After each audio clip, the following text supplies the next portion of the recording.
Hello and welcome back to the channel. Welcome back to another video. In this one we're going to be looking at what a wildcard draft looks like for game week 32. Obviously we know the fixtures now, we know the doubles, we know the blanks in the next couple of weeks, and a lot of people will be wildcarding this week. So let's get into a draft.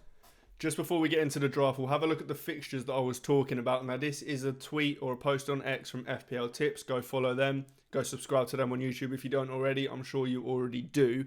But the fixtures, double game week 33 for these 6 teams, and that means they blank in game week 34. So that is a big reason why people are going to be wildcarding this week in game week 32, because then they can bench boost in the biggest double game week. And game week 33 will be the biggest double game week. We may get a double in game week 36 for Crystal Palace and Man City, but just those 2 teams. This is the biggest one we'll get. Bournemouth, Brighton, Burnley, Chelsea, Leeds and Man City. Now, obviously we're not going to particularly care about Burnley players. 1, because they're terrible. 2, because they play Man City in the double. But all of the other teams we can absolutely load up on their players if you're going to wildcard in game week 32. And this is what a draft looks like for this week and for that double. Okay, the draft I've put together here, these are the 3 City players, obviously, which we'll get into in a second. It's got 2.4 million in the bank, so you can make changes. That's at my team value. And I would say that my team value isn't great, to be honest. I'm not one for early transfers. I'm not one for jumping on players that are about to rise or getting rid of players that are about to drop for the sake of that or moving early. So my team value probably isn't great, meaning that you could make changes to this. And I will also say that this draft, basically, I would go with this draft if you haven't got many free transfers in the locker at the moment. If you do have more free transfers, then you can take some more punts this week. But this is more of a long-term wildcard. That means you shouldn't have to make too many free transfers in the next few weeks. So we've got 3 City players. And the 3 City players are between 4 options, in my opinion. Or maybe 5. Because you could include Donnarumma. I just wouldn't go with Donnarumma if I were you. I think there's too much upside with the other Man City players. Obviously, we've got Erling Haaland. Semenyo, I would say that this is where you could go different a little bit. I would say that Semenyo could actually be Shirky if you wanted to. I think that their minutes are probably going to be relatively similar in this new formation, in this new setup for Man City. Shirky looks just as important as Semenyo does, I'd say. Semenyo, Shirky, Haaland, all are good. Pick 2 of them, maybe even pick 3 of them if you want to, and go without O'Reilly. However, I think that O'Reilly is a really good option. Obviously, he's a ridiculously attacking left back when he plays left back, and because he's a defender in the game, he'll get clean sheet points, even if he's not playing in defence, because sometimes he will play in midfield. Now, we've seen more recently that he's been playing at left back and absolutely bombing forward. Absolutely bombing forward. We saw it in the Carabao Cup final. Obviously, he bagged 2 goals from bombing forward. So, yeah, a really, really good option, given that he could be playing very advanced, even though he's classed as a defender in FPL. So these are the 3 City players I'd be going with. You could go with Shirky instead. Now, Chelsea, I've gone with 2 Chelsea players. This is the only team outside of Burnley that I've only gone with 2 players from. And the reason for that is I just don't love the fixture this week. Man City at home is obviously a terrible fixture. João Pedro and Palmer are the 2 to go for. I don't think it's worth going for any defenders. We've seen that Hato will sometimes play instead of Cucurella at left back. Both of their centre-backs are just, one, awful. So, I mean, you've either got Fofana, you've got Tosin Adarabioyo, you've got Trevor Chalobah's injured at the moment, it looks like. So you've got a Chimpong who could play right back instead of Gusto sometimes.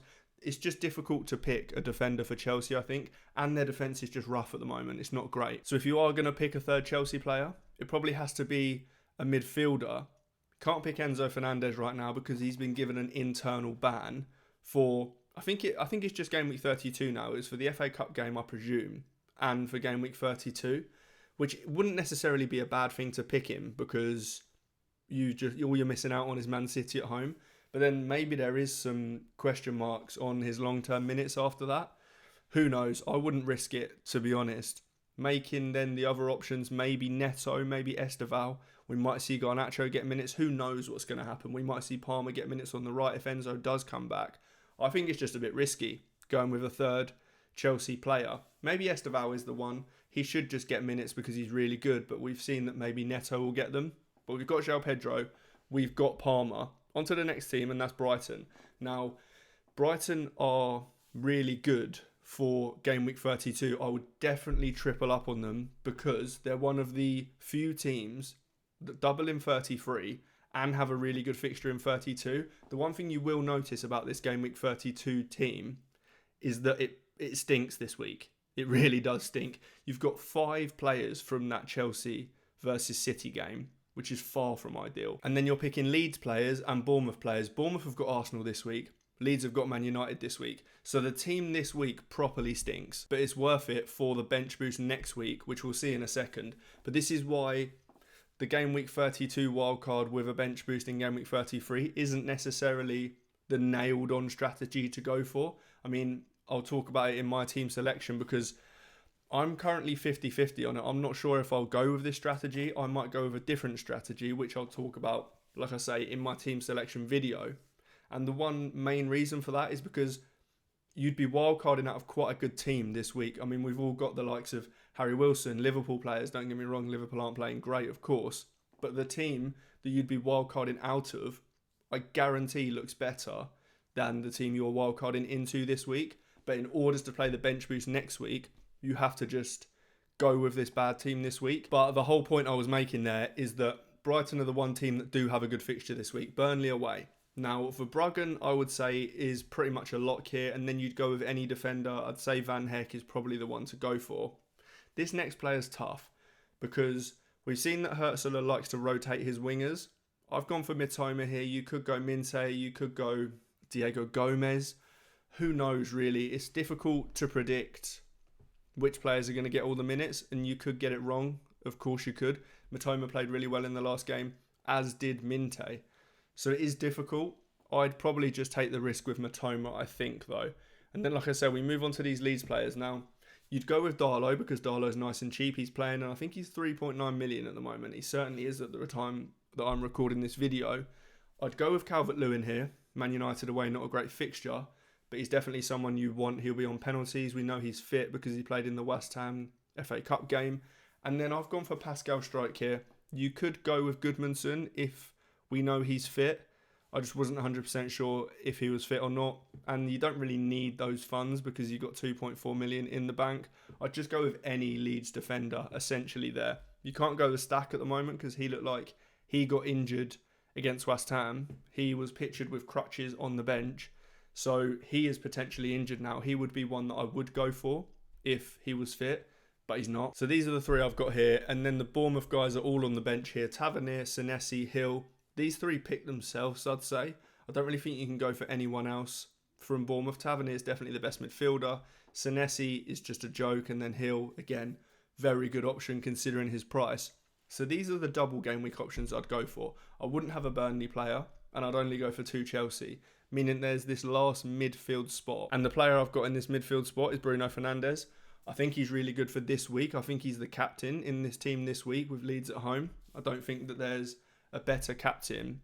And his fixture it's not horrendous next week for game week 33, which we'll see in a second. But this is the team that I'd go with. And this is what I meant a second ago. When you're essentially wildcarding out of a really good team and into this game week 32 team, which doesn't look great, you're probably going to lose a few points on what your team before your wildcard was, but then you'll make it up next week in game week 33 for sure. And like I said at the beginning, this is if you don't have many free transfers, because you could basically go for a couple of 1 week punts this week instead. If you've got, say, 4 or 5, maybe even 3 free transfers, and you're happy to use some next week, you could not start with João Pedro this week, for example. You could have a Bowen or an Igor Thiago in there this week and then transfer to João Pedro next week. You could start without someone like Senesi, for example, who's obviously got Arsenal away this week. You could start with Gabriel, who we think is fit,